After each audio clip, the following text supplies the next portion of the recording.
We're sowing tomato seeds today on pots and trowels, and that's brought to you with the support of Cobra Garden and Darlac.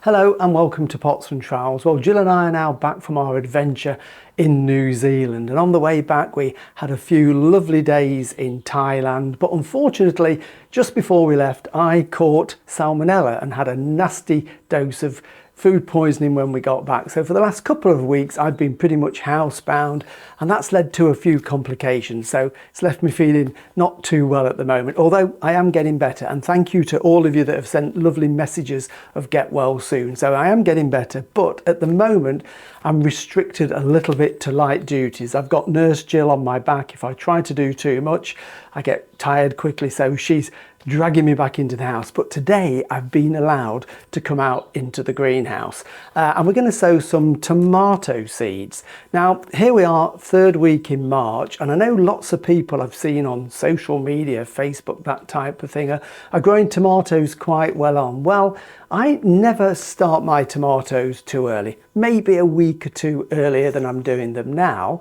but they will catch up. And the great thing of sowing now and maybe over the next couple of weeks into April is the weather is getting warmer, the days are getting longer, and your tomato seeds will germinate faster and the seedlings will grow really well. In fact, I had my first visit out earlier this week. Jill took me to a local garden centre just for a little wander around. I needed to get a plant fix, and they'd got some really tiny, weak, pale little tomato seedlings that are probably going to die, and if they don't die they're going to go on somebody's windowsill and get really tall and leggy. So sowing them now, third week in March to the end of March, means we're going to get lovely, short, stocky, strong plants that will be perfect for growing in the greenhouse or planting out in the garden in May time rather than tall leggy things. So got my seed here. The two main types that I want to sow at the moment are Tigerella and Tumbling Tom. Tigerella is one of our favourite tomatoes. They're a medium-sized fruit, about so big, but they've got these lovely stripes on, hence the name Tigerella, and it's really wonderful taste. And the other one I'm sowing is Tumbling Tom, and this one is a trailing tomato, very compact.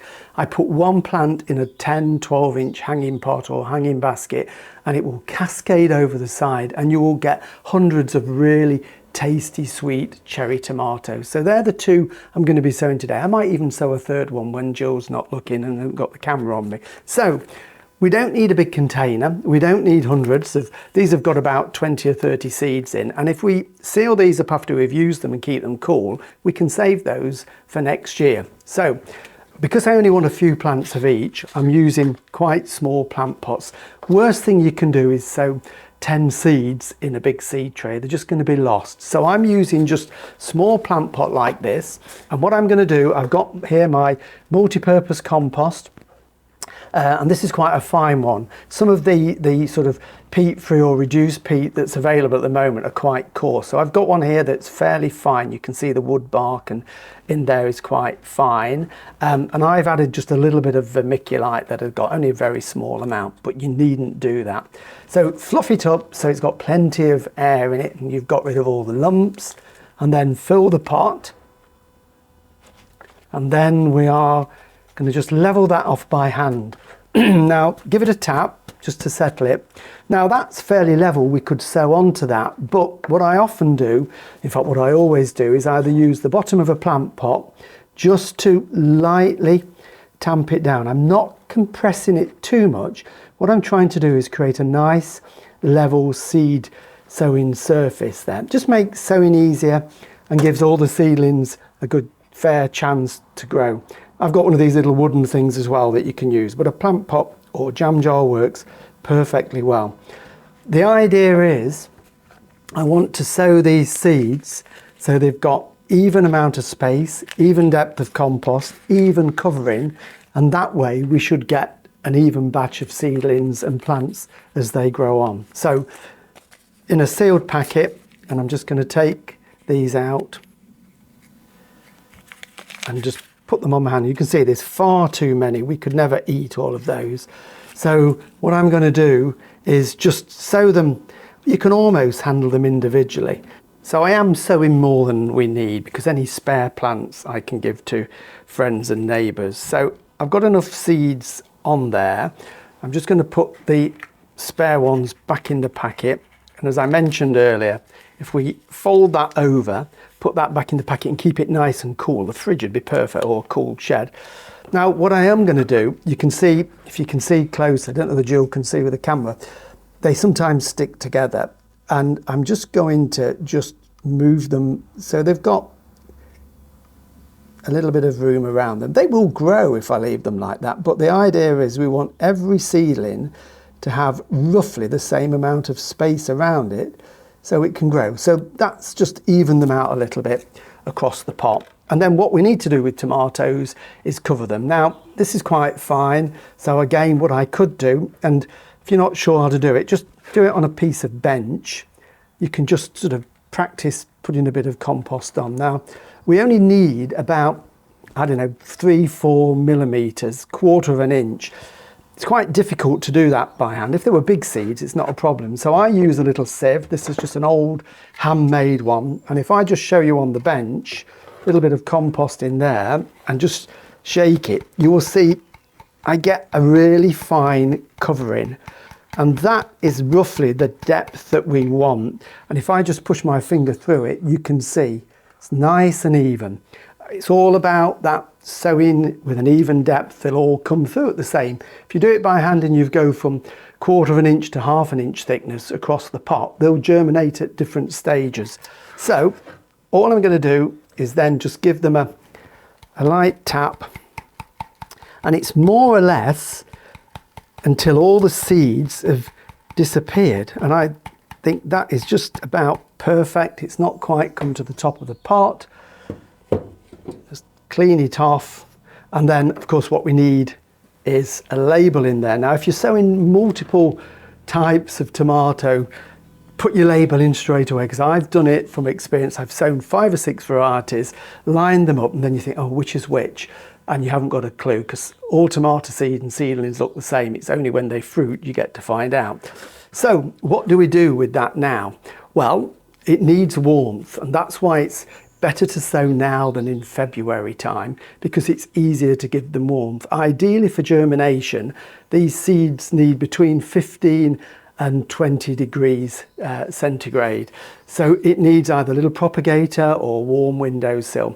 So what you could do, of course, is put them on a windowsill with a little propagator on, and I'll show you a couple of options in the minute. But what I'm doing here is putting them in my propagator. And we cleaned this, if you remember. If you want to see how we cleaned and sterilised the propagator, you can go onto YouTube and find it on there, and obviously subscribe for free. It's the first thing in it. This is electric. It's only 60 watt, so it's low energy, very cheap to run. I've got a maximum minimum thermometer in there, and at the minute we can see it's 22.9, and that sort of corresponds with the little click that I hear when I do that. You probably can't, the microphone won't pick it up. So I'm going to set that between 15 and 20.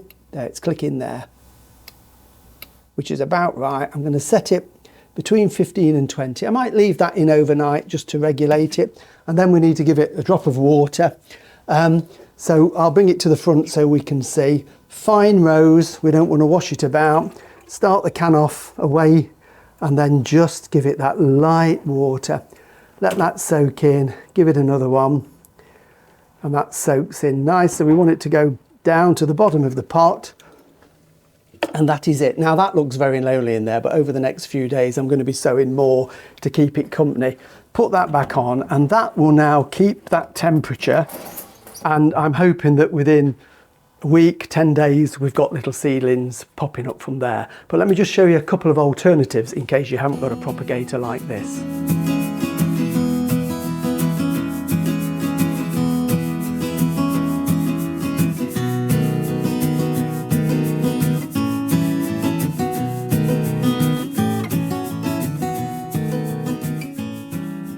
just to finish off, a couple of options of other ways that you can germinate not only tomato seeds but loads of other seedlings that you're going to be sowing at this time of the year. This is a little electric propagator. I think this one is probably only about 16 watts, so this is a really low wattage. Standard size seed tray, just plug it into a 3-pin socket like that. There's no thermostat on this, but it keeps a little bit of base heat. So all you would do is put your pots in there with the seeds in, put this on a bright windowsill if you've got a porch or a conservatory where it's nice and bright, and get them to germinate in there. Once they're germinated, then we take the lid off so they get maximum light.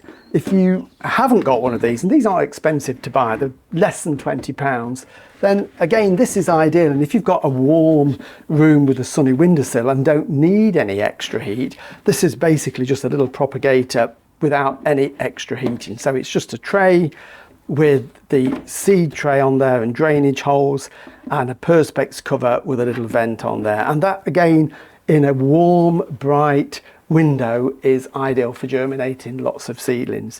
So back to the ones we've done. I've watered them, I've put them in there.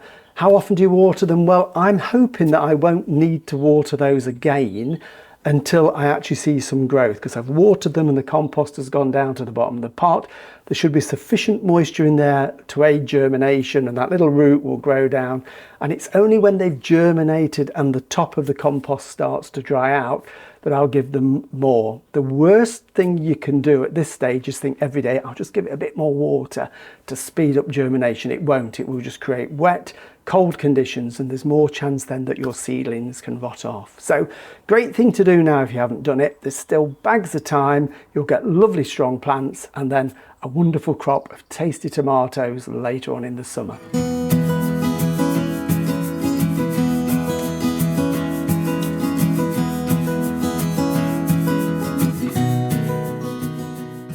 Well, thank you for watching Pots and Trowels, and of course we'll be back next week with you. We're going to continue the theme of the edible garden, and we're going to be starting some veg and salads off in the greenhouse so that we've got plants ready to go in the garden in 3 or 4 weeks' time. So we'll see you then. Bye.